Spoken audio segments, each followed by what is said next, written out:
Gravação iniciada, Loredana. Tá, bom dia, sejam todos bem-vindos a mais um workshop da semana do Livro da Biblioteca 2020.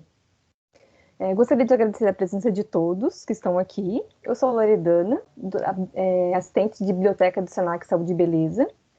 E antes de dar início ao nosso workshop, apresentaremos um vídeo sobre a rede de bibliotecas do Senac Santa Catarina, que nossa equipe preparou com muito carinho.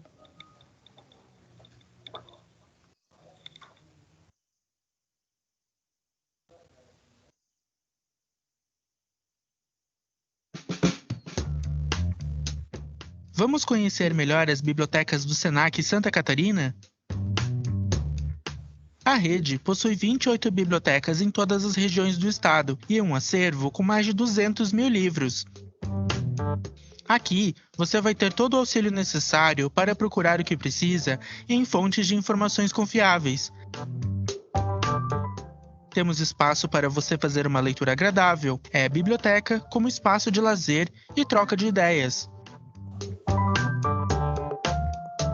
Com o empréstimo entre bibliotecas, você tem acesso ao acervo de todas as bibliotecas do Senac em Santa Catarina.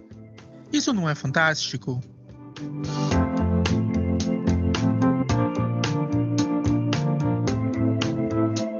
A Biblioteca Humana mostra que em nosso acervo, muitas histórias conquistam o público pelo relato ao vivo do próprio personagem.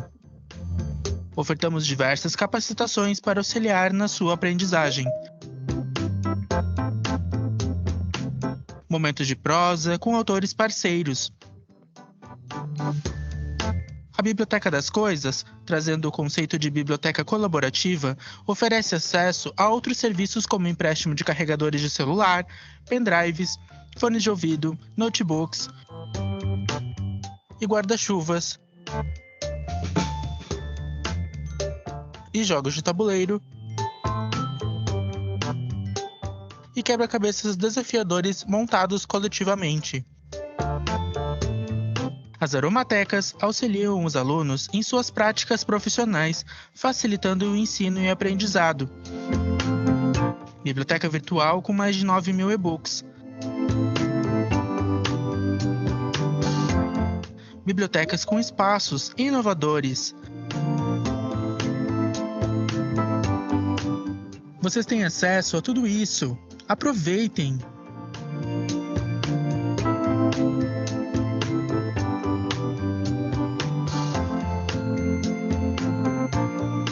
Nossa equipe está preparada para lhe atender.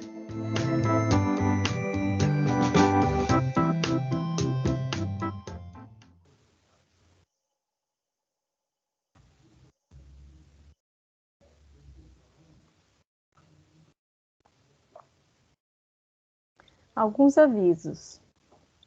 Pessoal, antes de iniciar, vamos combinar que toda interação é bem-vinda e essencial para que tenhamos um encontro produtivo. Vocês podem interagir através do chat e também por áudio. Lembramos que iremos enviar um formulário de presença durante o workshop e preciso preencher para que todos possam receber seus certificados e participar do sorteio de brinde no final. Só irá receber os certificados quem fez a inscrição no site do Senac e preencheu a lista de presença. Bom, nesse workshop, qual o tema? O tema é Viver a Arte em Tempos de Pandemia, Turismo Cultural Virtual. Iremos refletir algumas situações às quais muitos de nós temos dúvidas, como, por exemplo, é possível vivenciar a arte em tempos de isolamento social? O que é a arte, afinal? Onde a encontramos? Essas e muitas outras questões irão permear nossa conversa sobre museus, sobre a arte que podemos encontrar neles, mas, sobretudo, a arte que já existe em nós.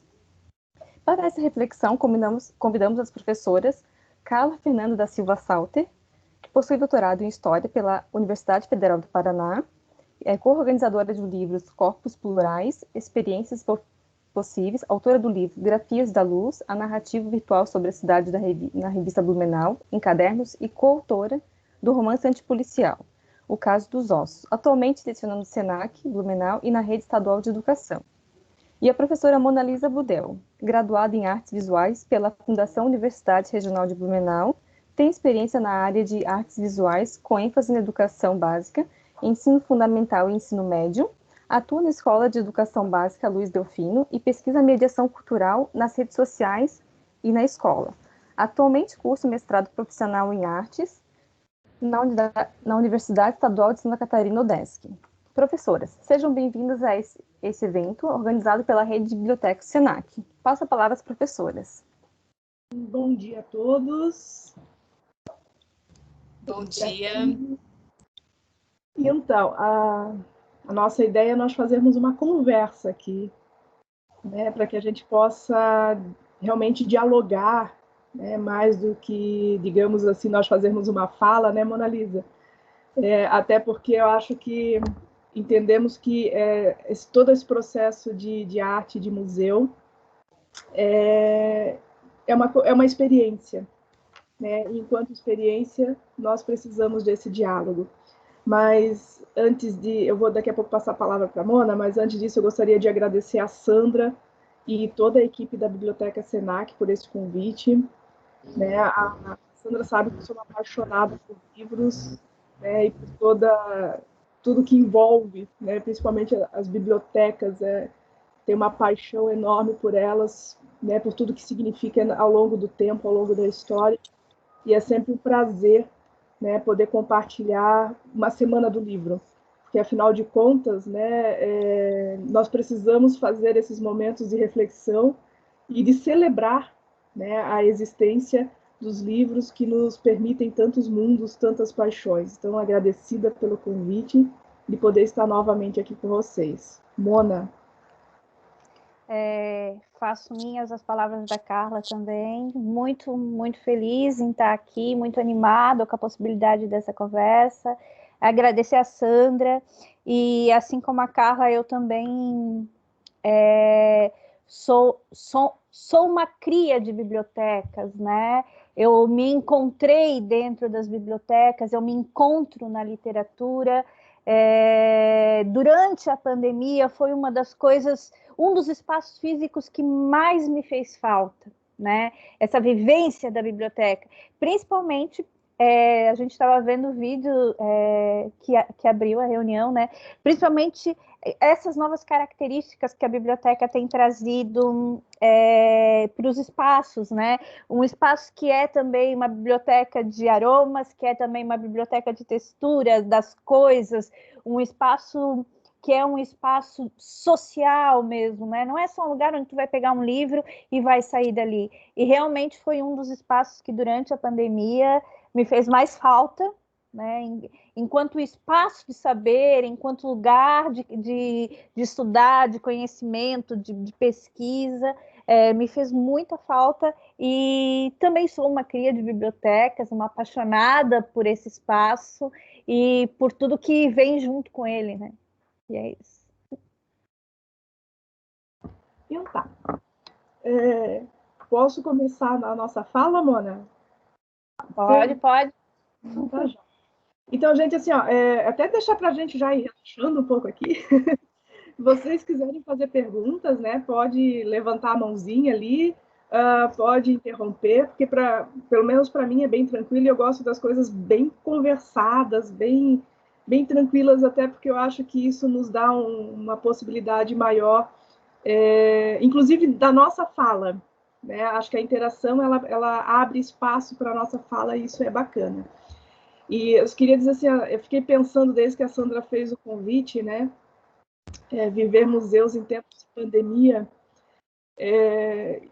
isso fica na cabeça, né? Fica aquele em off para a gente, porque seria uma fala muito simples, digamos assim, para mim que sou historiadora, que o museu faz parte da nossa formação, a gente vive museus, imagino que seja o mesmo para a Mona Lisa, né? A gente está sempre nessa interação e com visitas técnicas com os alunos, então é uma coisa simples. Mas aí vem a palavrinha final, né? Pandemia, que é uma coisa que nos pegou todos de surpresa,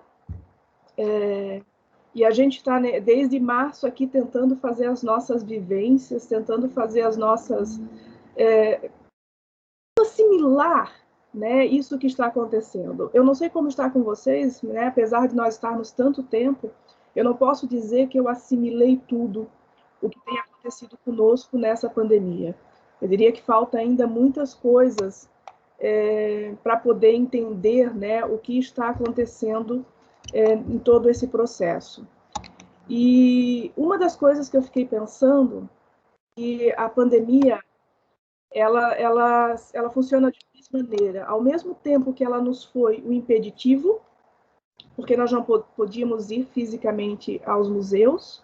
Aqui em Blumenau eles abriram essa semana, não sei como é que vai ficar toda a dinâmica, né, de recepção de pessoas e tudo mais, mas eles estão abertos. Né, tem todo esse impeditivo, mas ao mesmo tempo, daqui a pouco vem um mundo de informações dos museus virtuais e, né, de você ter acesso a esse acervo virtualmente. E, ao mesmo tempo, aqueles que ainda não tinham disponibilizado os seus acervos começaram a disponibilizar, começaram a criar formas de interação.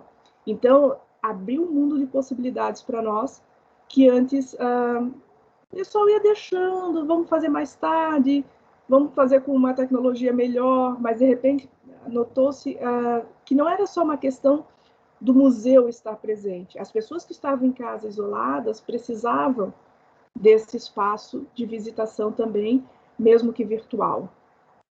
Entendo que isso nos abriu uma possibilidade enorme. Eu estou me vendo aqui muito como professora nesse momento, né? Museus que antes nós não tínhamos o acesso virtual, agora nós temos. E como trabalhar isso?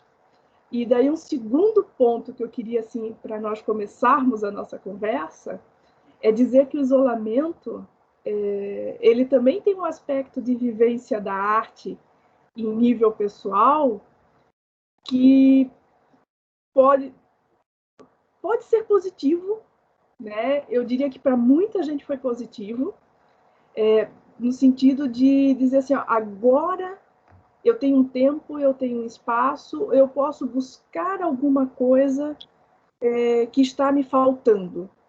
E daqui a pouco teve muita gente que foi se encontrando com arte.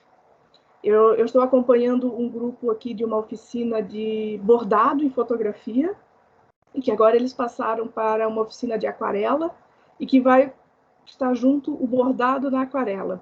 Pessoas que nunca tinham convivido com atividades artísticas foram procurar essas atividades porque sentiram a necessidade, o isolamento criou uma necessidade de arte, de viver algo mais. Né? E só colocando assim, esse viver algo mais, não é que a gente sabe o que é, não é que a gente tem uma plena noção do que é, mas causou buscas. Eu acho que essas buscas, elas são interessantes. E a arte foi uma das buscas. Aumentou o número de leitores, eu acho que esse é um ponto bastante interessante. Né? Eu acompanho nas redes sociais muita gente comentando livros, gente que leu mais de 100 livros, né? Sim, uma loucura. Né? Tinha feito uma meta assim, de um livro por semana e já tinha dobrado a meta. Eu disse, mas como? Né? Como é que deu conta? Mas nota-se a pessoa dizendo assim, eu preciso estar nesses outros mundos que são esses mundos criados pelos livros. E eu acho que esses mundos criados, né? Acho que aqui entra essa outra pegada dos museus virtuais, que se antes nós não os víamos assim, né? Nós talvez muitas pessoas, coisas que a gente ouve ao longo da vida, pensando eles como depósito de arte, depósito de objetos antigos, né? Uma coisa que você vai lá e você olha, que legal, antigamente se fazia isso, eles criaram uma nova possibilidade, uma nova maneira de se ver o que é o museu e o que ele pode expressar para a gente. Vou dar uma pausinha e passar a palavra para a Mona para a gente não ficar aqui monopolizando também. Sabe, pensando nisso, assim, né, dessa busca que a gente tem e dessa falta que a gente sentiu desses espaços, eu acho que a gente pode situar os museus enquanto objeto histórico, enquanto objeto da humanidade, assim, como um espaço interativo, muito antes da gente ter essa virtualização por meio das redes, né? O museu, ele em sua constituição, em sua herança, em sua tradição, um espaço interativo, né? Mesmo que seja uma interação contemplativa, né? Daquele momento que a gente para diante de um objeto histórico, ou daquele momento que a gente para diante de um registro documental, ou de uma obra de arte, a gente se encontra, né? A gente cria um vínculo com aquele objeto, com aquela peça, com aquele registro. A gente se vê nele, a gente se encontra com a nossa própria história, a gente percebe o que está à nossa volta. Então, eu acho que isso traz ainda para o museu, para o espaço museológico, né, essa característica ainda mais interativa. Então, ele já era interativo, ele já era uma de diálogo com o público. E o que aconteceu durante a pandemia, a gente já via, eu acho, vários museus assim se modernizando quanto a isso, né? Não faz muito tempo, por exemplo, que o MASP, né, o Museu de Arte de São Paulo, que abriu a possibilidade para que a gente se fotografasse, para que a gente fotografasse as obras. E a partir desse momento, né, em que a gente vai abrindo essa interação mais midiática com as redes, eu acho que o museu vai se modernizando e ele vai se democratizando. Então, eu acho que muitos espaços, eles já estavam caminhando para essa democratização por meio das redes, né? A partir do momento que uma obra, ela não é mais vinculada apenas naquele espaço físico do museu, mas ela é colocada publicamente numa rede, a gente tem uma democratização da obra, né? Essa obra passa a ser conhecida, ela se torna um acervo público, ela pode virar uma figurinha num grupo de WhatsApp, ela pode virar um meme num grupo do Facebook, ela pode virar uma piada lá no Twitter, né?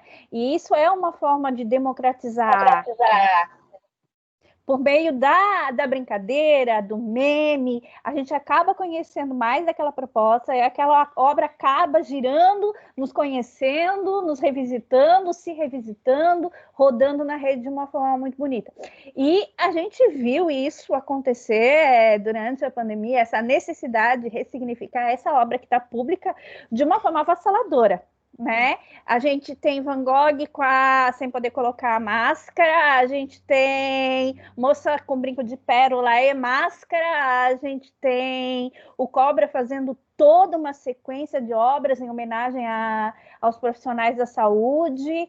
Então, assim, a abertura do museu ao espaço virtual, né? A virtualização desses acervos, por meio das redes, por meio de blogs, por meio dos próprios portais que esses espaços têm, ela cria uma possibilidade de um novo entendimento das obras, de uma ressignificação por meio das próprias mídias, e também a democratização, né? O acesso a todo esse material que é muito interessante. Não sei se tu queres acrescentar alguma coisa, Carla. Não, enquanto tu falavas aqui, eu lembrei do Walter Benjamin. Gente, eu vou falar muito do Benjamin, tá? Apaixonada, assim, meu crush. Tá aqui. E o Benjamin tem um texto, né, obra de arte na era da reprodutibilidade técnica. E eu estava não só lembrando disso, eu estava lembrando que a primeira recepção que o Brasil tem da obra do Benjamin, eu diria que ela tem até uma interpretação um pouco errônea, porque muita gente vai declarar o fim da obra de arte.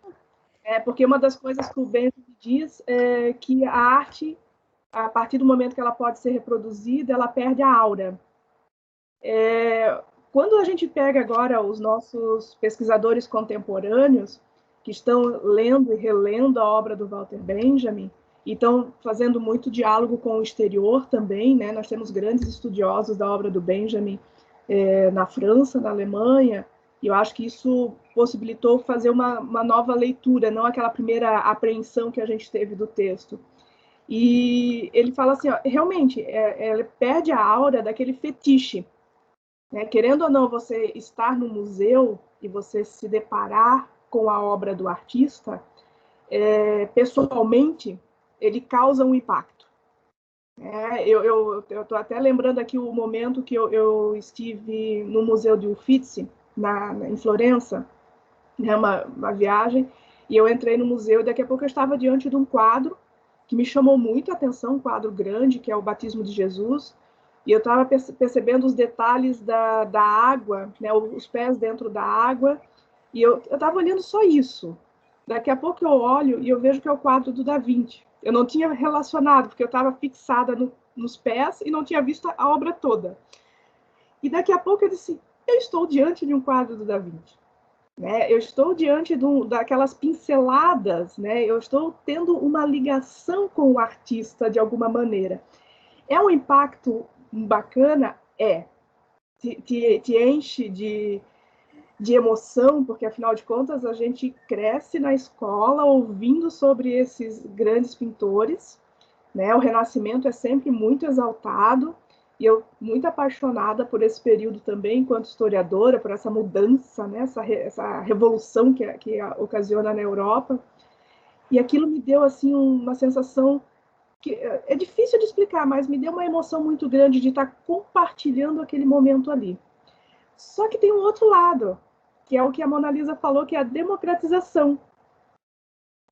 Certo? A importância, eu diria que o Benjamin, ele estava assinalando justamente esse ponto. A obra, ela deixa de ser o privilégio de algumas pessoas que teriam acesso, lembrando que nós tínhamos, né, o processo, pensando todo o processo museológico, se a gente remeter ainda ao século XIX, nós vamos ter muitas coleções pessoais, ou seja, as pessoas que tinham acesso a algumas obras eram pouquíssimas. E quando ele diz, olha, essa obra vai chegar para você por meio de um livro, né? Vamos pensar, né? O Benjamin lá nos anos 40, por meio de um livro, você, né, ilustrado, colorido, e você poder ter acesso àqueles detalhes, aquela mensagem que o artista quis passar, alguma coisa que tem ali que você fica procurando. Lembrei agora da Santa Ceia do Da Vinci, né? Que já gerou literatura, já gerou um monte de mistério, teorias da conspiração. Então, o que se busca, o que se cria nessas obras, que de repente o autor não estava nem aí, ele estava pensando em outras coisas, né? Ele não tem, é nós que estamos criando em cima dessa obra, nós estamos continuando a obra de alguma maneira. E agora, com a internet, meu Deus, você tem no seu celular uma obra de arte. O que eu diria que a gente precisa fazer é justamente, eu estou pensando aqui muito como professora, como nós repensamos essa questão do fetiche da obra, certo? Para pensar na apreciação democrática. Ou seja, eu não preciso estar diante da obra original. Eu posso fazer isso do tipo virtual. Quem sabe um dia eu esteja, não é menosprezando a obra original, não é isso, mas quem sabe um dia eu esteja diante dessa obra e eu vou poder completar todas as reflexões que eu tive. Mas por que é importante você ter acesso virtual a essa obra? É porque a arte faz parte da tua vida. Né? Aquilo que eu disse, nós precisamos da arte para nos elaborar, nos reelaborar, nos pensarmos, e nesse sentido de nos pensarmos e nos repensarmos, como é que eu me completo? Né? Como é que eu me recrio? Como é que eu ressignifico a minha vida? Tendo contato com... Daí eu vou aqui apaixonada, né? Eu vou tendo contato com literatura, eu vou tendo contato com arte, tendo contato com pessoas, é esse ponto. E daí, é claro, o virtual, ele vai me fazer um grande favor, porque ele vai ampliar meus horizontes. Então, é esse ponto, né? E eu fico pensando aqui, falando um pouquinho do nosso crush, né, Mona? O Walter Benjamin. Tá aqui. Ele pensando tudo isso lá nos anos 40. Né? De observação dele é fantástico. Mas assim, a leitura que a gente às vezes vê do Walter é ele realmente decretando, né? Como se a partir da reprodução técnica, então a partir do momento que eu vejo a obra por meio das lentes, né? Ou das cópias, né? Que aquilo vai perder, né? Essa áurea. E ao mesmo tempo ele vai continuar analisando isso e ele vai trazer um pensamento que eu acho que tem tudo a ver com esse nosso momento, que o acesso a essa obra também vai atualizar essa obra. A gente vai retomar aquela obra, vai produzir um outro material sobre aquela obra. Muitas vezes detalhes que estavam escondidos de uma obra vão ser revelados, né? Então, ao mesmo tempo que a gente perde isso que tu chama de fetiche, né? Que é estar ali diante desse espiritual de uma obra, a gente tem essa atualização, que é muito bacana. E ela só é possível por meio dessa reprodução técnica, da virtualização, da democratização, desse acesso mais amplo à obra, né? Eu fico lembrando, por exemplo, assim, vou citar um exemplo dos que eu acompanhei agora durante a pandemia, que é o Prado. O Museu do Prado faz umas lives que são belíssimas, sabe? De madrugadinha no nosso horário, né? A gente acorda com o Museu do Prado fazendo live. E aí tem uma que eles colocaram as restauradoras do museu para conversar, para explicar os novos restauros. Então, elas vão explicando que, por exemplo, no processo de restauro, se descobriu que no antigo restauro tinha se tirado uma curva da asa de um anjo no antigo restauro. E daí, nesse novo restauro, elas redescobriram a curva na base da asa do anjo, né? Então, isso é muito interessante, porque por meio dessa democratização, dessa virtualização da obra, dessa conversa que o museu nos trouxe durante esse período, a gente percebe, a gente atualiza essa obra, a gente descobre algo que não estava mais aparente na obra por meio do virtual. Então, isso é muito interessante. E outra coisa que eu acho que dentro assim, né, dessa linha de se ver, e se descobrir, e de se atualizar a obra, né, de não estar mais diante da obra como algo sacro, né, intocável, né, a gente tem o artista muito mais próximo, né? Porque o museu ele tem feito esse papel durante a pandemia de trazer o artista falando da obra. Ele não pode mais te colocar diante da obra física, então ele está te colocando diante da obra reproduzida, e aí ele vai colocar o artista para falar da própria obra, ou os especialistas para falar daquela obra do artista. Isso é muito interessante. Eu acho que também como professor, eu acho que a gente tem que aproveitar isso como professores, como educadores, né? A gente vê a necessidade, como tu falou, né? Essa necessidade de estar diante da obra, ela continua existindo. Não é porque está virtual, porque está acessível por meio do computador, que a gente deixa de querer ver a obra fisicamente. Pelo contrário, por estar diante, por conhecer a obra, a vontade de estar diante da obra fisicamente, ela se supera, né? Um exemplo disso foi os ingressos para a abertura da exposição dos Gêmeos na Pinacoteca, né? Os ingressos se esgotaram em poucas horas na reabertura do museu. O MASP está com fila o tempo todo desde a reabertura. Então, a gente vê que não é porque está no virtual, não é porque está nas redes que o museu vai perder, então, aquele espaço de visitação. Não, é pelo contrário, porque eu conheço a obra, porque ela já se apresentou para mim, porque ela foi democratizada no espaço da internet. Isso vai fazer com que eu ainda queira visitar a obra, conhecer o museu. Enquanto não dá, a gente fica aqui acompanhando, né, nos passeios virtuais, né, no acesso virtual. Mas isso mexe com o desejo da gente de estar diante da obra, e até aquilo que tu falou, né, Carla? Faz com que eu tenha o desejo da experiência, né? De fotografar, de construir algo meu, de sair da frente da tela e trazer também uma experiência manual, né? Uma experiência, né? A arte como experiência, como linguagem, como uma proposta assim de conversar comigo mesmo, né? E eu acho que isso tem acontecido mesmo muito na pandemia, como tu falou do exemplo do curso de bordado, né? Eu estava aqui pensando, né?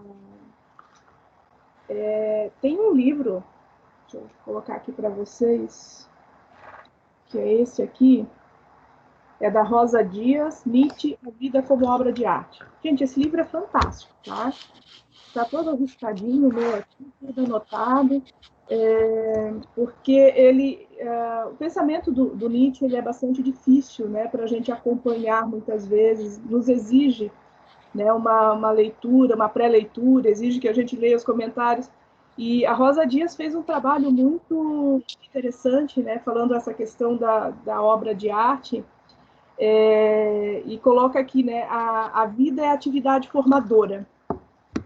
E daí, para nós pensarmos um pouquinho nessa vida como atividade formadora, aquilo que nos forma, a vivência, né, o cotidiano. E daí, aqui, devo trazer aqui uma citação do Nietzsche, que ela separa e diz: o próprio mundo não é nada senão arte. Eu acho muito bacana isso, porque abre os olhos para a gente, né? Às vezes nós estamos tão, como é que eu vou dizer assim, tão na nossa caixinha que nos colocaram, que a gente não consegue perceber que muitas vezes aquela sombra que se forma na parede, ela não deixa de ser uma arte também que nós estamos vivenciando naquele momento. Né? A sombra das folhas e com o vento e vai mudando. Se você parar para observar isso, você vai ver que você está vivendo uma experiência de arte, né? Algo que te toca, algo que te emociona. E eu acho que essa emoção, eu estou lembrando aqui muito do Didi Huberman também, essa emoção, ela vai te possibilitando essa formação. E daí você pensa, que vida que eu quero ter? Que vida, que vivência com a arte eu quero ter? E uma das coisas que, daí eu vou voltar um pouquinho para a pandemia, eu citei a sombra porque aqui no meu final de tarde eu tenho árvores aqui atrás do meu apartamento, e dependendo como o sol vai, nas estações mudando, você vai formando essas sombras com a luz solar no cantinho que eu tenho ali da minha sacada. E algumas vezes eu parei para olhar essas sombras e me emocionar com essa beleza, né? Não só com a beleza da árvore que está ali atrás, mas também meio que um bailado das folhas com o vento, e ao mesmo tempo ter a sensação de que aquele momento ali ele é passageiro, ele é aquilo ali que eu estou vendo, ele é único. Poderia filmar? Poderia, mas daí eu teria a minha experiência nesse sentido, e eu pensei em viver essa experiência. E eu acho que a pandemia, ela nos sensibilizou para esses momentos de arte, tanto no virtual, né, de eu poder ver aquela obra que antes eu achava inacessível para mim, e ao mesmo tempo que eu estou vendo a obra, eu me sensibilizo também para a arte que está ao meu redor, a potência de arte que eu tenho dentro de mim. Como eu posso ser um artista, uma artista? De que forma? Será que esse espaço da arte, né, que muitas vezes a gente sabe que todos os nossos museus passaram por grandes transformações nos últimos anos, de uma ideia restrita dos grandes gênios inacessíveis, para você ter um espaço democrático, e como é que eu posso me ver dentro desse espaço enquanto artista também? Como eu me faço enquanto artista? E eu acho muito bacana isso, até porque nós fizemos muitas provocações com os alunos, e alguns alunos também se descobrindo enquanto artistas, né? Não se pensando, é restrito a um Michelangelo, a um Da Vinci, a um Rafael, a um Dalí, a um Van Gogh. Não. Muitas vezes aquela pequena atividade que eu estou fazendo, uma fotografia que eu fiz, que teve um ângulo bacana, uma sombra bacana, isso, né, causou uma emoção em mim de produzir uma arte. Eu acho que esse ponto da emoção, ele também, até porque nós estamos mais sensíveis, né, estamos todos mais sensíveis com a pandemia, e ela também despertou positivamente algumas coisas que estavam trancadas dentro de nós, e que, enfim, que a gente pode agora, muitas vezes, também libertar. Porque para mim, muitas vezes, é tanto a gente nos dizendo que a arte era reservada a algumas pessoas, que a gente não se entende enquanto artista, a gente não entende a nossa vida também como uma obra de arte, voltando aqui ao Nietzsche, e a gente precisa se libertar, né? E mostrar o artista que há em nós. Então, essa virtualidade, ela também pode provocar esses momentos de libertação, e que daí envolve aquilo que a Mona Lisa falou, que é a democratização, muitas vezes construindo um meme. Porque daí eu trabalho o meu humor. Pode ser uma coisa simples nesse momento, mas ele vai desenvolver de uma outra forma ao longo do tempo. Às vezes a gente é muito imediatista também, né? Pelo menos nós, professores, muitas vezes somos muito imediatistas, a gente quer já. Mas eu acho que a pandemia criou essa janela, sabe, Carla?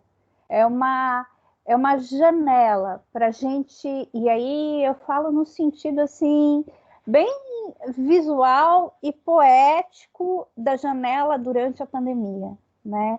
A janela, ela tem um papel muito simbólico durante a pandemia.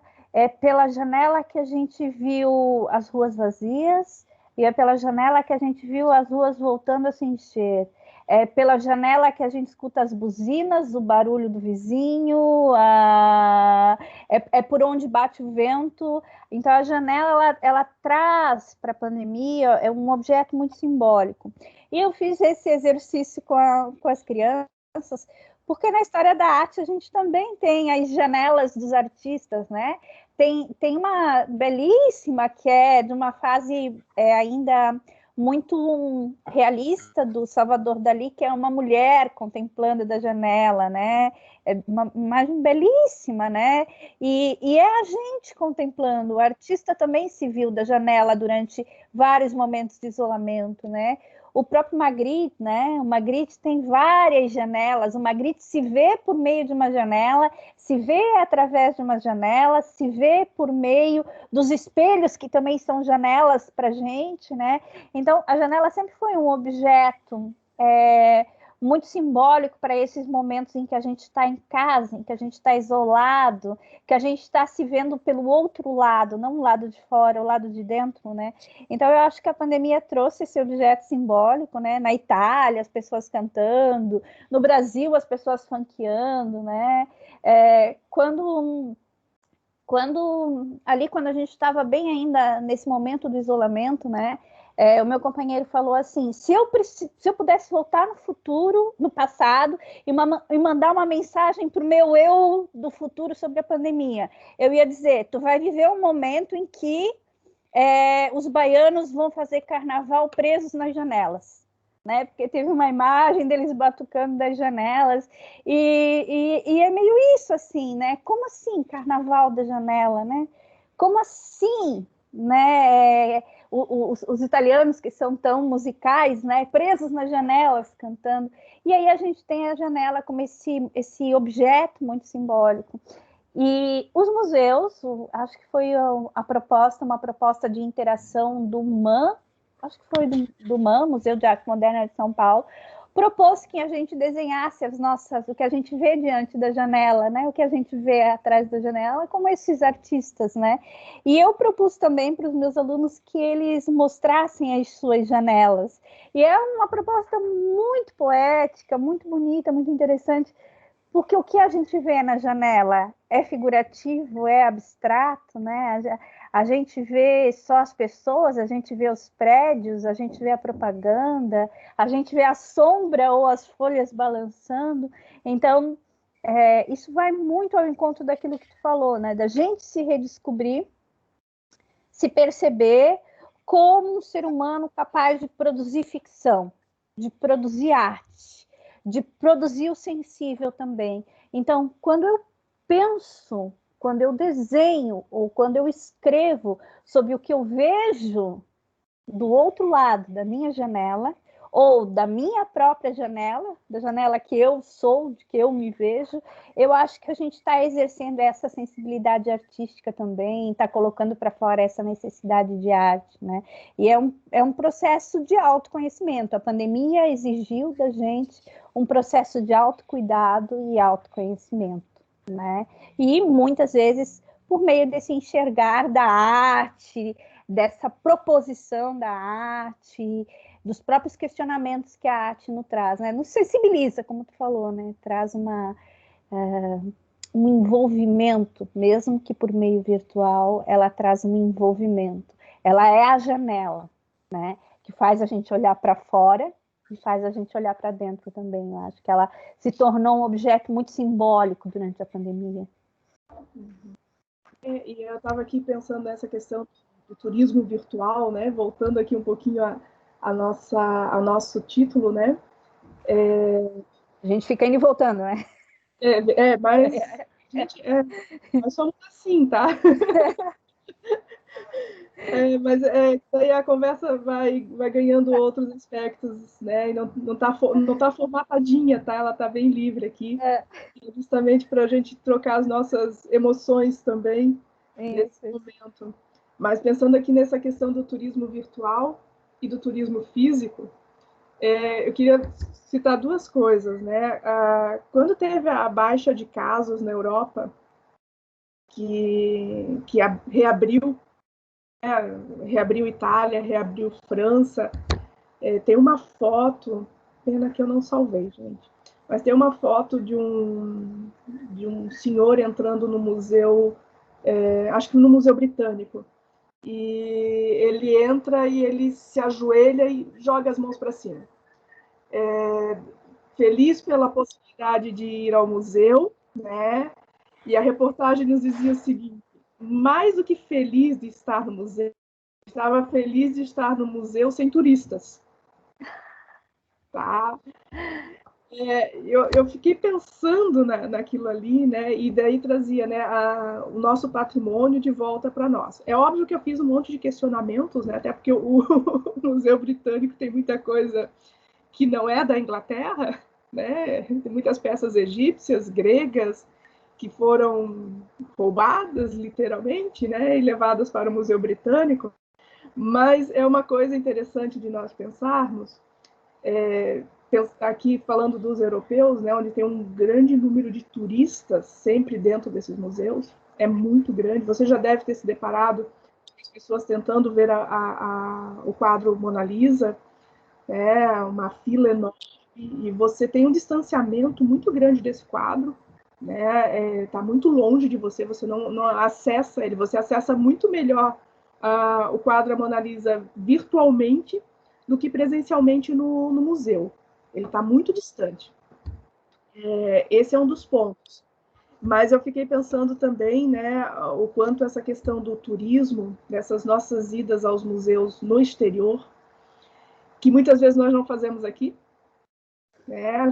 Muitos brasileiros visitam os museus no exterior e nunca foram no museu no Brasil. Já conheço casos, né, que não conhece o museu da sua cidade, não conhece o museu do MASP, não conhece, né, as nossas, mas ir para o exterior, se, por exemplo, não visitar um Louvre na França ou o Museu Britânico na Inglaterra, é como se você tivesse uma viagem incompleta. Então, você cumpre esse papel de turista, não necessariamente de apreciador da arte. Então, você é um turista indo rapidinho, vendo a quadra e coisa e tal, mas sem uma apreciação, sem uma contemplação. Esse é um ponto que a gente tem que citar. E quando a gente vai para o turismo virtual, que a gente entrou muito forte nessa onda do turismo virtual, ele te permite uma apreciação maior em alguns momentos, porque é você olhando aquela obra, mesmo que ela seja virtual. Você não tem pessoas passando na tua frente, né? E isso nos museus, né, os grandes museus europeus, é muito forte, pessoas fotografando, dizendo, eu estive aqui, eu quero provar que eu estou aqui, e tirando selfie, coisa e tal. Você não tem, na verdade, né, quando você tem aquele ápice de turismo, né, que é julho e janeiro, as pessoas elas realmente não têm um espaço dentro desses museus de você parar, sentar e olhar a obra sem que você tenha uma excursão passando na sua frente, sem alguém interrompendo. E quando a gente vai para o turismo virtual, nós também temos um espaço muito maior de dizer assim, esse detalhe aqui, Não sei se vocês já acessaram as obras de arte no Google, né? Mas é muito interessante, por exemplo, as obras do Van Gogh, que você vê a camada grossa de tinta, né? Que ele ia repintando para conseguir o efeito que ele queria. Que é algo que talvez se você fosse ver essa obra pessoalmente, você não daria conta. Por quê? Porque teria muita gente, você não poderia apreciar, tem uma distância que você tem que manter da obra, consideravelmente grande. Então, há algumas situações em que a gente pode, eu diria que para nós professores, por exemplo, para nós que estamos nesses ambientes, tanto físicos quanto virtuais, é também um processo de reensinar a apreciação de alguma forma, sem você desvalorizar, sem perder o fetiche também pela obra. Porque acho que isso, né, tem alguma coisa importante nessa aura, né, de você entender que aquele artista, a forma como ele se expressou a partir da sua obra de arte, que ele mostrou o seu interior, que ele quis mostrar a sua presença no mundo, ela também é possível para nós. Sem perder isso, sem você tirando essa questão dos grandes gênios, né? Aquelas pessoas que, digamos assim, foram consideradas únicas no mundo, né? Eu acho isso, para mim, é muito importante nos entendermos como artista da vida, né? Que a nossa vida é uma obra de arte. Isso, para mim, faz parte. E passa pelos museus, passa pelos livros, passa pela arte. Lembrando de uma visita, assim, isso fica como dica também, né? Que é uma visita dessas que eu acho que te coloca mesmo diante dessa construção e que te faz sentir mais próximo disso, é a visita virtual às Cavernas de Lascaux, né? É um museu um espaço, né? Inacessível, né? A gente não entra dentro das próprias grutas, né? Para a visitação, o que foi feito é uma réplica do que existe dentro das grutas de Lascaux, que é um grande sítio arqueológico com grandes imagens pré-históricas, né? Então, lá nas grutas a gente não entra, a gente entra numa réplica, só arqueólogos, pesquisadores têm o direito de entrar, mas no site das cavernas, né, das grutas de Lascaux, tem uma visita virtual disponibilizada, que é uma visita virtual que te coloca dentro da sensação de entrar nas grutas. Ela é ela tem um áudio perfeito, né? Então tem a hora, e aí vai te colocando dentro da gruta, te possibilitando se aproximar daqueles objetos, observando a textura das pedras, observando cada detalhe de cada animal pintado. Essa visita é uma visita que é uma visita virtual, que a gente super recomenda. Carla, tu que está colocando aí, Carla? Sou eu. Isso. A Carla está colocando ali, é uma visita que vale muito a pena. Eu acho que é um objeto para quem estuda arte, para quem gosta de história, para quem gosta de visita virtual mesmo. E é algo que, se a gente estivesse lá presencialmente, a gente teria acesso também a uma réplica, né? A gente não teria acesso às cavernas, à gruta. E aqui ele te coloca nessa sensação de estar voando dentro da gruta. É uma visita, né? Eu super recomendo, coloco para os estudantes. A Carla está colocando um pouquinho dos detalhes, então a gente vai vendo a textura das pedras, reproduz a caverna tal qual, né? A gruta tal qual, e ela tem uma trilha sonora, né? De mística, né? Que tu vai entrando naquele ambiente mágico e pré-histórico. Eu adoro é muito bem feito, das Cavernas de Lascaux. É bem legal e dá para usar assim, em várias possibilidades. Olha ali, ó. A gente vê cada animalzinho, dá para aproximar, dá para ir acompanhando no mapa em que parte da caverna da gruta a gente está. É belíssimo esse material, e é todo de turismo virtual, né? Todo virtual.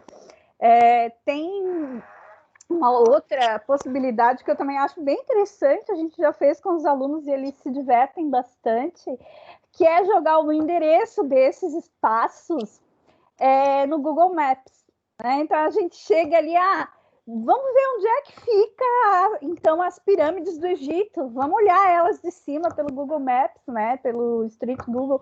Então, assim, quando a gente coloca ali, a gente vai também tendo a noção, mesmo sendo virtual, do tamanho que aquilo ocupa. Então, eu consigo ver daqui, se eu aproximar, eu vejo mais. Olha aqui, eu estou vendo onde fica esse lugar.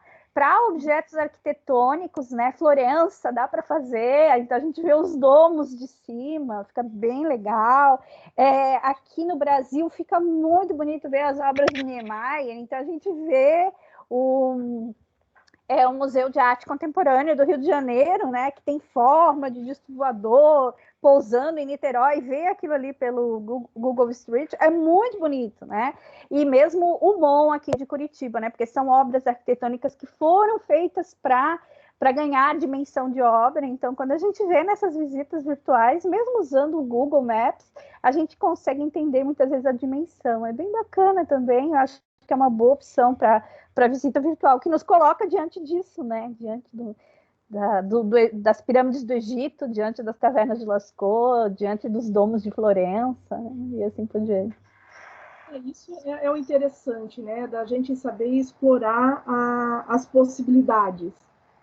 Lascaux, no início do ano eu fiz uma viagem, entre aspas, com os meus alunos, uma expedição, né? A gente entrando em aula e a gente se perde, né? O que eu vou fazer agora? Eu tinha pensado um monte de coisa que eu não vou poder fazer. Daí a gente fez uma expedição virtual e fomos. E até brinquei com eles, assim, tá frio aqui dentro, a caverna é sempre fria, para a gente poder tentar criar um pouquinho dessa emoção, essa relação, né? E falando também da importância da pintura rupestre na pré-história. E importante essa fala da Mona Lisa aqui, que mesmo hoje essa caverna você não pode visitar. Você tem uma réplica. Lascaux, você não entra, entram só arqueólogos. Tá? E ainda com muita burocracia, né? Estudante não entra, só entra acompanhado do professor. Eu acho que a da França também, né, Carla? A de Chauvet? A da França é Chauvet, eu acho que são os cavalos, são as cavalarias, assim, né? Essa também não é aberta ao público. Né? E Stonehenge também, né? Stonehenge tu chega só até um pedaço, tu não toca nas pedras. Não. E assim, Lascaux, você tem ela é úmida, né? As partes dela são úmidas, então algumas obras já estão se deteriorando pelo tempo, né? Se você acrescentar ainda o gás carbônico, e as pessoas assim, gente, vocês imaginem você estar em Lascaux com um grupo de crianças. É impossível evitar que eles coloquem a mão, né? Você vai dizer, mas alguém vai lá e vai colocar, porque é da nossa natureza querer tocar também nas obras. Então, tem que ter esse cuidado. Tem obras que exigem um cuidado muito maior, que é o caso da pintura rupestre. Eu vi que alguém perguntou sobre a Serra da Capivara, né? Eu visita virtual, pelo que eu me lembro, tá? Né, as pinturas rupestres da Serra da Capivara. Não lembro agora mesmo. Né? Eu trabalhei com fotos que eu tinha esse ano, e, infelizmente, a parte arqueológica do Brasil ela sofreu bastante nos últimos 3 anos, com perda de verba e de equipe. A última notícia que eu tive foi uma entrevista que eu vi da Niede Guidon no início do ano, é que está abandonado. Tem os guardas lá, mas eles não estão realmente fazendo aquele cuidado que tinha na época que a Niede estava à frente. Então, a situação nossa está bem crítica em relação a essas pinturas rupestres, infelizmente, né? Que é um acervo bastante importante, inclusive, para nós pensarmos como a América foi ocupada. Esse sítio arqueológico ele é extremamente importante, infelizmente. Respondendo uma outra pergunta aqui, pergunta num comentário aqui no chat, a Neila fala dos céus de Van Gogh, né? E o Van Gogh também gerou uma visita virtual bem interessante que foi disponibilizada agora durante a pandemia, que é sobre, eu acho que foi pelo Street View que eu vi, em que tu podia olhar como estão hoje os lugares onde Van Gogh viveu. Então, tem a casa onde ele morou, tem a escola na qual ele pintou algumas cenas. Ele passou aqui na frente dessa escola. É bem legal também essa visita porque tu não vê o museu, a obra do Van Gogh, tu vai ver as cenas que ele pintou, e algumas estão ainda como a gente pode reconhecer. Essa é acho que foi disponibilizado pelo Google Street View também, que foi bem legal. Assim, eu fui vendo cada caminho, cada lugar assim que ele passou. Esse quarto ele morou, daí mostra foto do quadro, tudo andando nas ruas em que ele viveu, passou. Eu acho que é uma experiência também que foi bem legal. E falando ainda dos nossos acervos virtuais brasileiros, eu acho que principalmente, né, Carla, no campo arqueológico, a gente está com uma séria dificuldade, né? É um campo que exige muito, muito, assim, investimento, como é o investimento das bibliotecas, né? A biblioteca não se mantém com ingresso, um parque arqueológico não se mantém com ingresso, né? Precisa de investimento e investimento público. E, principalmente, os nossos campos arqueológicos do norte do país, do Nordeste e do Alto Sudeste, né? A gente está, assim, toda a área de Minas ali completamente ameaçada, se não é por uma barragem, é por outra, né? Todo o acervo que a gente tem ali do Brasil colonial, a gente perdeu, sabe, com os desastres que a gente já teve. A gente perdeu igreja histórica, a gente perdeu cemitérios antigos, a gente perdeu muito arquivo e muito material. Agora, no norte, a gente está perdendo mais coisa, e aí cada descoberta que a gente consegue ter nesses campos, nesses sítios, principalmente os sítios do norte do país, a gente vê que muda alguma coisa na história da América, né? Então a gente percebe que isso daqui não era bem assim, o homem já estava aqui há tanto tempo, a partir de tal época já tinha ferramenta, coisa descoberta. E aí quando a gente vê que falta pesquisa, isso vai se perdendo, né? É lamentável, mas a gente não pode deixar de citar, né? E eu vou até fazer daí a historiadora aqui já vai entrar, para a gente ter até um pensamento para nós que de alguma maneira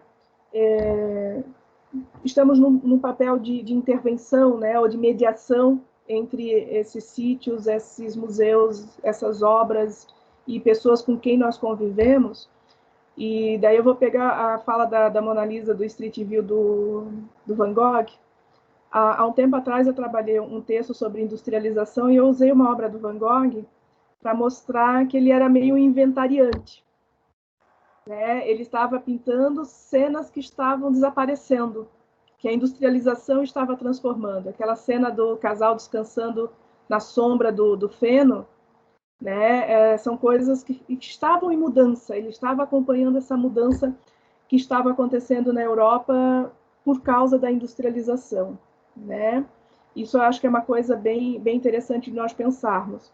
E daí eu queria puxar para esse lado que a Mona Lisa falou sobre a questão dos nossos sítios arqueológicos, que no Brasil, no atual momento, nós estamos vivendo um preconceito muito grande com os povos indígenas. Muito grande. Ele sempre houve. Mas nesse momento, nós estamos numa situação de muita gente desejar o fim dos povos indígenas. É um pensamento genocida mesmo. E é só a gente acompanhar o que está acontecendo no Amazonas, no Centro-Oeste, para nós entendermos que existem pessoas matando os nossos indígenas. E quando a gente fala dos nossos sítios arqueológicos, essas pessoas que não conseguem ter a dimensão do que acontece, elas relacionam isso aos índios e que é algo que deve desaparecer também, que não tem importância, porque essa é a leitura que eles fazem. Inclusive, nós tivemos uma loja sendo construída e sempre que a gente encontra algum artefato indígena, né, você tem que parar a obra e você analisar aquilo enquanto sítio arqueológico, fazer a transferência, fazer a mudança, ou se você vai ter que ampliar ainda mais tempo. E eu lembro que o dono dessa loja, ela disse assim, não faz sentido a economia por causa de cocô de índio. Esses foram os termos que ele usou, tá? Então, assim, ó, o que eu quero trazer aqui, o que eu quero pensar, o nosso papel social também, né? Em você mostrar a manifestação de todas as pessoas, de todos os povos, como essa obra de arte, seja do passado, seja do presente. Para que os nossos museus, eles também não sejam um grande inventário daquilo que morreu. Porque há um perigo nisso. Né? Aqui volta o Benjamin, tá, gente? No sentido assim, ó, perigo em que sentido? Muitas vezes as pessoas pegam um objeto, elas colocam no museu, elas entendem isso como preservação, mas a vida que está ali pulsando, ela é destruída, que é o que está acontecendo com os nossos indígenas. Né? Você tem todo um trabalho de preservação, de colocar em museu, de fazer exposição e coisa e tal, mas do outro lado, você tem um trator passando por cima dessas aldeias, por cima das casas dessas pessoas. Então, a gente tem que ter essa noção, esse equilíbrio, e daí é ressignificar realmente o sentido do que é um museu, porque nós temos essa coisa entranhada em nós, porque nós muitas vezes aprendemos isso na nossa escola, né? De que o museu é aquilo que já foi e que a gente está ali como curiosidade. A gente não consegue pensá-lo enquanto o dinamismo de uma vida que está se modificando, que está se transformando, e que é uma forma da gente ter um contato com algo que está muito distante da gente. Então, há algumas coisas que a gente tem que pensar e que eles são importantes, mas aquilo que é a cultura viva, que está ali acontecendo, ela é muito mais importante. E muitas vezes, quando a gente fala em termos de governos e conforme a ideologia que cada governo segue, passa-se por cima da vida, né? E tem-se como desculpa. E, gente, isso não é só Brasil, tá? Europa fez isso muito. Nós aprendemos com eles isso. Né? Eu preservo aqui o busto de Nefertiti aqui no museu. Agora ele foi devolvido, mas está aqui, não lembro se ele estava no Louvre ou no Museu Britânico. Eu preservo ele aqui, mas eu passo por cima, eu passo por um trator na cultura egípcia que havia ali. E a gente agora, eles fizeram isso com uma distância de tempo bastante grande, né? A gente está fazendo isso agora, acontecendo. E quando a gente fala desses territórios arqueológicos, você tem um outro problema, que é justamente o agronegócio, que é a industrialização, que se vê aquilo como um terreno que poderia gerar economia, e não como a arte que está ali fluindo, que era do passado, e que aí tem pessoas vivendo ainda ali. Nisso teve uma discussão que foi assim mediada até pelo IPHAN, e houve assim uma grande complexidade em relação a isso com as urnas funerárias, né, Carla? Então, se retiraram urnas funerárias da nação, se levou para o museu, e daí aquela nação estava reivindicando o direito de retomar essas urnas funerárias, porque para eles aquilo não era um objeto museológico, eram os seus antepassados. Né? E como seus antepassados, eles queriam o direito de ter os seus antepassados com eles, nos seus ritos, na sua vivência. Então, quando a gente trabalha com objeto, e eu acho que isso, tanto os órgãos responsáveis, quanto os museus, quanto as fundações que cuidam desses espaços, tem que ter muito cuidado, né? Porque são objetos vivos, é uma cultura viva, ela não é do passado. Né? Uma obra de arte, ela não é do passado, ela é de agora, né? Por mais que ela tenha sido feita lá em 1500, 1200, em 900 ou antes mesmo, ela não é do passado, ela é de agora, né? Nós temos acesso a ela agora e ela é viva agora, né? Com o caso dos povos originais, indígenas, quilombolas, né? A Austrália tem muito problema com isso também, as nações dos países frios, né, que ainda muita nação também de povos originais tem muito problema com isso, porque se enxerga aquele espaço, que é um espaço que deveria ser de preservação, um espaço antropológico, um espaço de pesquisa, como um espaço econômico. Eu quero plantar, eu quero criar gado, eu quero tirar o que tem debaixo dessa terra, os minérios dessa terra, e aí a gente vai realmente passando, tratorando toda essa cultura e esse espaço que ainda está vivo, é nosso, é do presente, não é do passado, é de agora, né? E é muito complicado realmente assim contextualizar tudo isso e manter tudo isso vivo, né? Mona, Carla, a gente vai encaminhando, né, para os finalmente. É o nosso papel, né? Embora a conversa está maravilhosa, eu acompanhei, fiz um compilado aqui do chat, muitos elogios. A Rosiane, né, comenta, ela fala em forma de poesia, que coloca muita emoção na fala. Lediane, verdade, quantas pessoas maravilhosas conhecemos nos workshops. Estou extasiada com a conversa, muito conhecimento, reconhecimento e aprendizado, da Maristela. Depois as demais interações já foram respondendo ali, que facilitou estarem em duas convidadas. Então, se vocês... a gente abre para o público, se quiserem mais perguntas, seria o momento, e ao mesmo tempo, né, encaminhando para os nossos finalmente, a gente tem depois um sorteio para quem preencheu a lista de presença, importante, né, o sorteio, e também vinculado ao certificado, essa lista de presença. Também temos um link de avaliação do evento como um todo, e aí ali tem separado por momentos da semana.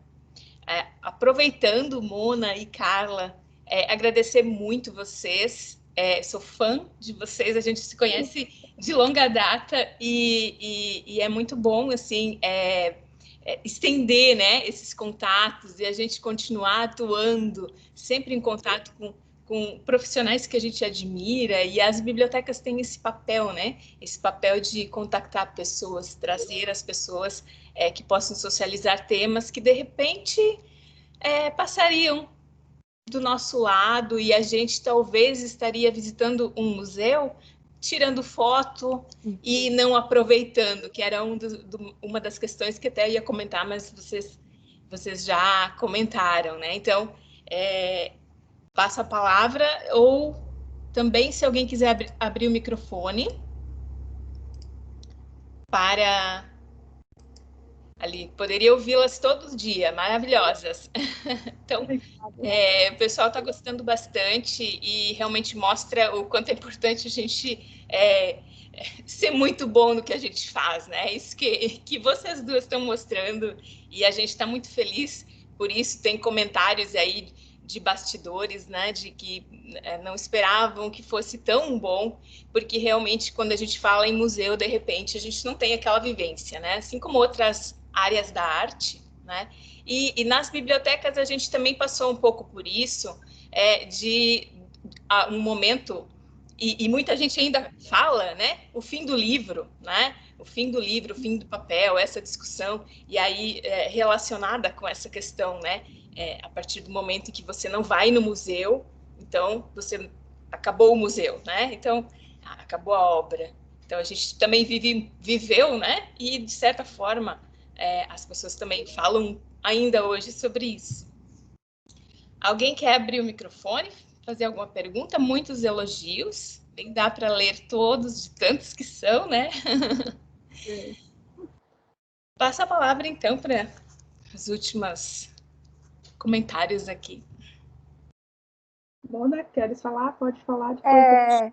Eu queria aproveitar e deixar um grande abraço para o pessoal do meu grupo do WhatsApp. Eu tenho um grupo grande de professores do WhatsApp, Tem muitos aqui que eu vi e é um pessoal muito parceiro, que participa muito, pessoal que organiza excursão virtual, né? A Alana, que é uma grande parceira lá no grupo, organizou uma excursão virtual com os alunos. É um pessoal assim que tem aprendido muito com a pandemia, né? Pensando nesse turismo virtual da pandemia. É um pessoal, um grupo de professores muito querido lá do meu grupo, que realmente assim eu vejo se superando a cada dia e aproveitando a cada dia as possibilidades virtuais que a pandemia trouxe. Eu espero que não nos tirem as possibilidades virtuais depois que a pandemia passar, porque a gente conseguiu fazer muita coisa bacana com ela. A pandemia trouxe muita coisa ruim, mas há muito material virtual que a gente está tendo, não devia ser nos tirado, né? Isso tem que ser agregado, né? E aí, como a gente está falando de biblioteca, eu queria deixar 2 dicas de leitura que eu acho que fazem sentido para esse momento também, né? Além de todas essas visitas virtuais que a gente recomendou e falou e citou, eu queria deixar 2 recomendações aqui, que eu não sei se o Senac tem, mas são recomendações. Um é o Cruzeiros do Sul, da nossa também amiga Urda. O Cruzeiros do Sul é um romance histórico, e falando em turismo virtual, ela não vai fazer um turismo com a gente, mas ela fala de cada cantinho de Santa Catarina nesse livro, sabe? E quando eu li ele, eu fiquei assim morrendo de vontade de conhecer os cantos da serra, os cantinhos de Santa Catarina. Então, pensando nessa volta que a gente está tendo aos poucos, a gente sabe que a gente não vai poder viajar para muito longe. Então, aproveitar para conhecer o que a gente tem de perto. Recomendo muito esse livro, que é o Cruzeiro do Sul, da Urda, que é né, como a Carla falou, é um jeito da gente se nutrir durante a pandemia. E o outro, que é um mais infanto-juvenil, mas eu adoro esse livro, que é o Guia dos Mochileiros da Galáxia. Ele é uma coleção de livrinhos. Esse aqui é aquele livrinho bom de tu ler assim, enquanto toma aquele café, se distrai um pouco, desliga o jornal e a TV, porque te propõe uma viagem pelas galáxias. Ele é super divertido, bem-humorado, e deixo como dica de leitura também, nesse momento que a gente está aí se despedindo, para nutrir a alma de arte, de um pouco de literatura, e poder pensar como que a gente vai viver depois disso tudo, né? E agradecer a presença de todo mundo, o convite da Carla, a mediação da Carla. Ai, maravilhoso, adorei a conversa. Professora Mona Lisa, posso perguntar uma coisa? Pode. Aqui da minha janela, eu vejo que ao seu ladinho tem uma coleção de lápis. É uma curiosidade. Aqui são lápis de cor. São lápis de cor. Eu desenho muito, faço arte jornal, tenho o hábito de ter diários de bordo, sabe? Livros de artista, eu construo cadernos, faço cadernos. Então, é uma coleção de lápis mesmo. Muito legal. Tem mais um pouco aqui nos outros cantos. Vocês são maravilhosas. Olha, emocionaram. Obrigada. Tá? Obrigada. Então, gente, olha só. Eu estava aqui pensando numa uma memória que veio aqui essa semana, uma memória de biblioteca, né? Eu estudei um tempo em Besançon, eu ia todos os dias para a biblioteca, já estava 2 meses lá, e eu lembrei e um dia eu parei e olhei os degraus, eram degraus de mármore, os degraus que levavam até a biblioteca. E eu notei que eles eram abaloados, desgastados. E eu fiquei olhando aquilo, poxa, é rocha, né? Quantas pessoas tiveram que pisar nesses degraus para deixar a marca nele? E aquilo ali, nossa, eu estava ali tomando um cafezinho, olhando aquele degrau, encantada com aqueles degraus, porque eu fiquei pensando quantos milhares e milhares de alunos tiveram que subir e descer até a biblioteca para deixar aquelas marcas. E esse foi o primeiro impacto que eu tive. O segundo impacto foi pensar que eu já estava há 40 dias subindo e descendo aqueles degraus e que eu também já estava deixando marcas ali, pequenas marcas, né, uma estudante breve ali, mas estava deixando aquelas marcas. Mais ainda, eu fiquei pensando, Mas por que eu não consigo? Eu falo que isso aqui. O quanto que aquelas marcas estavam em mim. Ao mesmo tempo que eu deixava aquelas marcas na rocha, aquela biblioteca deixou as marcas em mim. E daí, assim, gente, qualquer lugar que eu ia, eu olhava os degraus e ficava observando essas marcas que ficavam, porque é uma coisa que a gente não vê aqui. É muito raro nós vermos um degrau tão desgastado, né, em pedra, que fica abaloado, que você vê a marca. E fiquei pensando, né, na quem estava passando ali antes e quem iria passar depois, o quanto aquilo mais se desgastaria. Eu achei aquilo extremamente poético, extremamente bonito. E essa memória me veio essa semana, e juntando aqui com a ideia, pensando justamente em arte, que eu diria que a arte é um pouquinho isso, ela vai nos deixando marcas, né? Às vezes nós somos esse mármore, né? E que o contato que a gente vai tendo com a obra, ele vai nos moldando, ele vai nos deixando marcas. Não quer dizer que a gente vai ter uma forma específica, mas a gente vai ficar marcado por aquilo ali e aquilo vai mudar, de alguma maneira, aquilo que nós somos. Tanto vale para uma biblioteca, para um livro.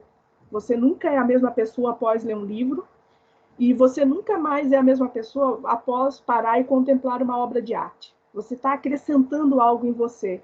E eu acho que esse é o ponto mais importante para nós pensarmos, pararmos um pouco e tentar entender como é que essa obra ela me marca, de alguma maneira.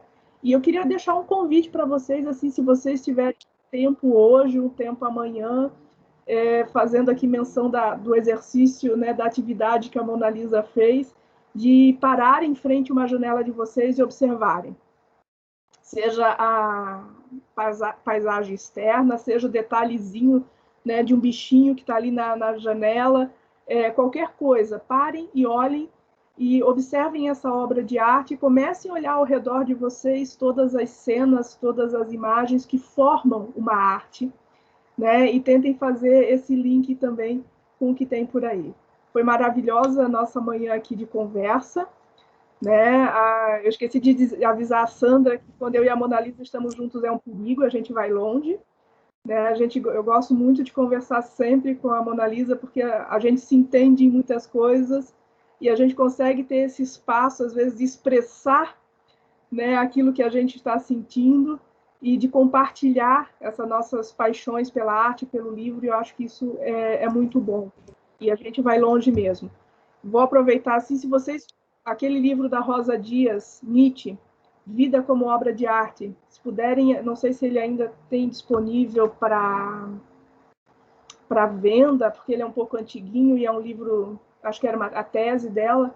Só digo para vocês, ele vale muito a pena, porque a Rosa Dias escreveu assim, destrinchou para nós a obra do Nietzsche, tudo que se tinha em obra de arte. Para mim foi uma virada muito grande. Eu consegui ver a arte nos pequenos detalhes e de pensar essa vida, né? Como é que eu transformo a minha vida numa obra de arte também. Então, obrigada pela presença aí de vocês, foi muito bom esse nossa manhã, nossa conversa. A gente que agradece.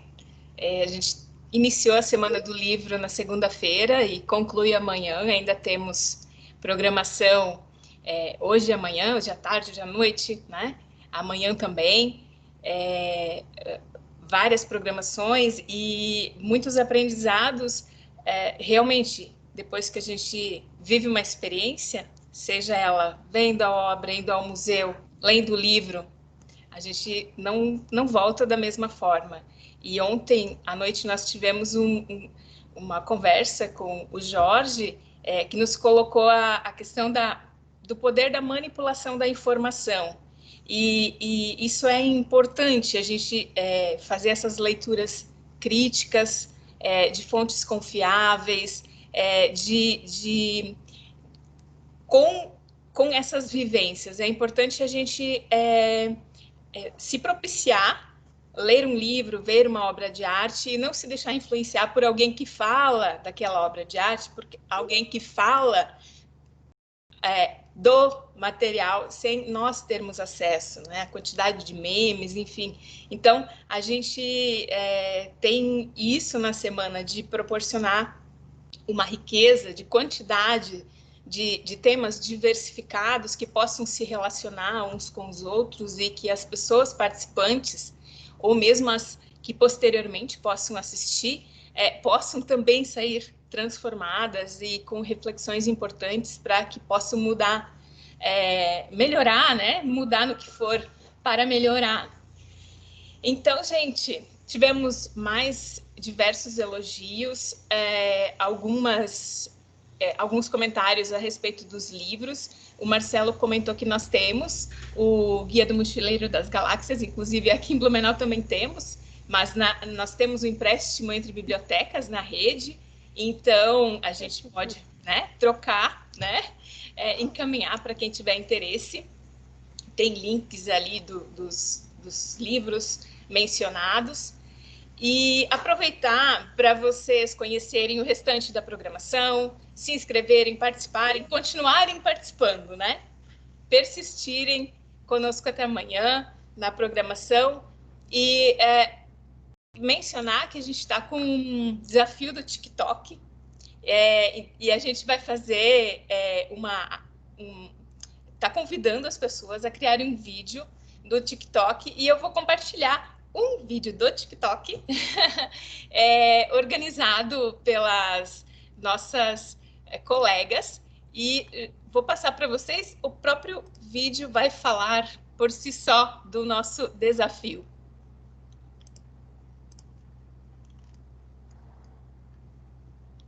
Ups. Aqui.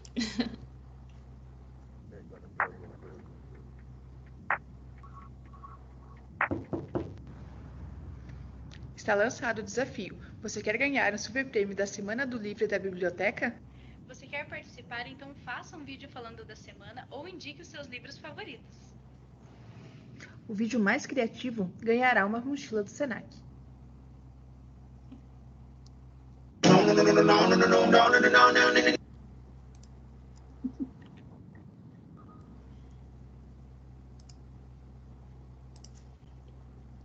Vamos parar de compartilhar. Muito bem.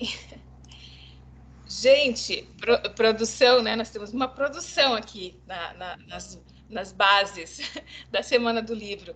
Esquecemos de mencionar alguma coisa antes do sorteio. Quem quiser complementar alguma questão que possa ter sido esquecida, porque a gente aqui acaba ficando, né, nervosa, emocionada. Inclusive, eu fiquei emocionada com vocês, fiquei muito feliz desse momento, dos demais, claro, também.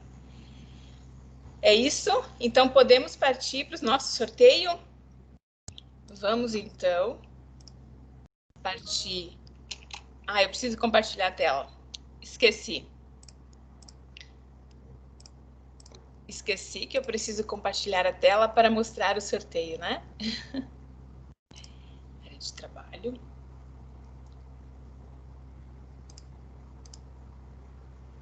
Temos o sorteador e temos, então, nós tivemos 22 pessoas respondendo.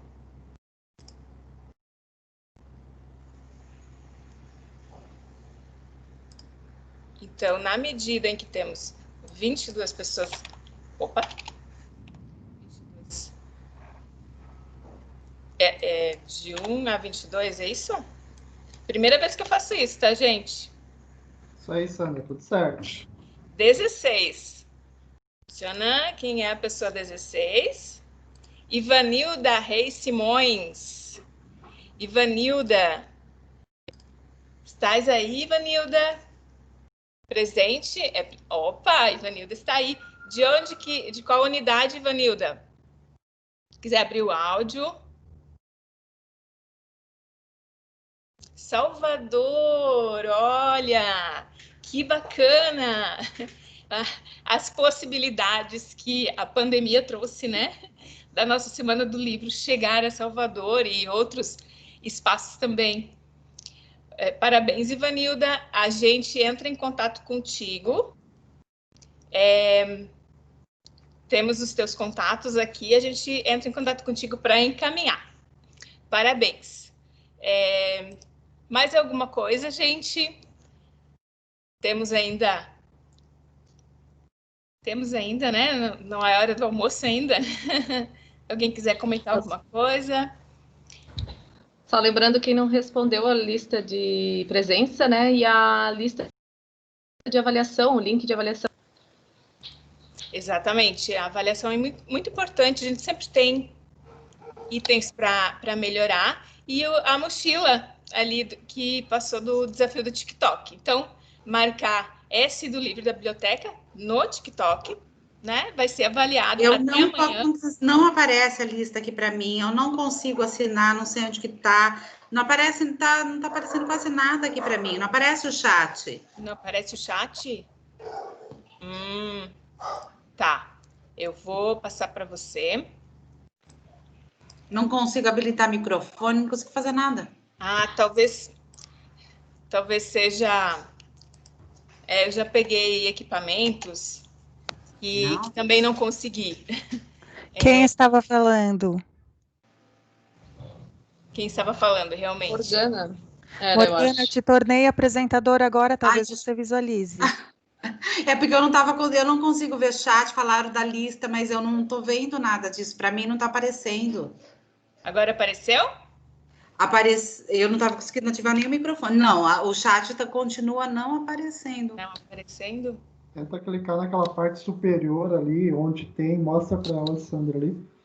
E se não, depois passa o teu contato aqui, qualquer coisa no privado, a gente manda via WhatsApp para te preencher sem problema. Tá. Para não interromper aí, porque não está dando certo aqui. Melhor continuar, daí eu vejo isso depois. Tranquilo, querido.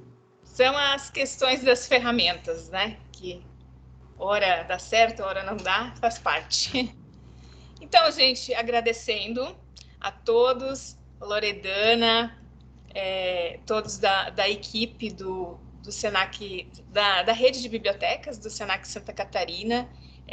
São momentos de muito aprendizado e que nos fazem crescer em todos os aspectos, enquanto organização de evento, inclusive, né, nesse modelo diferente esse ano, remoto, e que talvez siga em frente, né, em alguns momentos, e isso é muito importante para todos, para facilitar o acesso e para realizar a Semana do Livro e da Biblioteca nesse momento, né? Foi amplamente positivo a realização, independente de pandemia, independente das pessoas não estarem presencialmente, né? Então, agradecer a todos e que participem dos demais momentos da Semana do Livro. Vamos fazer um registro, Sandra? Verdade, vamos abrir as câmeras, gente. Preciso só que você cancele o teu compartilhamento de tela, daí, Sandra, isso. E aí vamos abrir as câmeras, gente, vamos fazer um registro bacana para a gente deixar registrado esse momento bacana. Quem puder abrir a câmera, então, né, gente?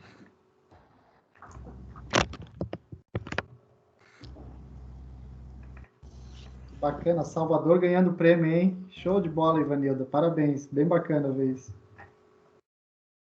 Tem que aparecer, se você tiver câmera, apareça também, Ivanilda.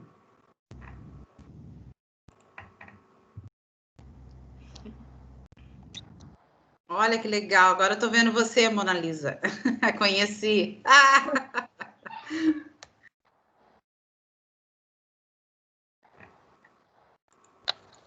Liguem as câmeras, pessoal. Tem pouquinho. Coragem.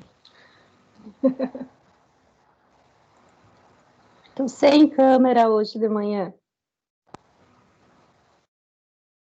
Eu consegui fazer os registros aqui já, gente. Passa a palavra, Sandra, quiser fazer o seu encerramento. Obrigado, pessoal, por tudo aí. Obrigado pela participação. Obrigada a todos. Tchau, gente. Gostaria também de agradecer a presença de todos, das professoras. Precisamos fazer mais momentos, né, como esse.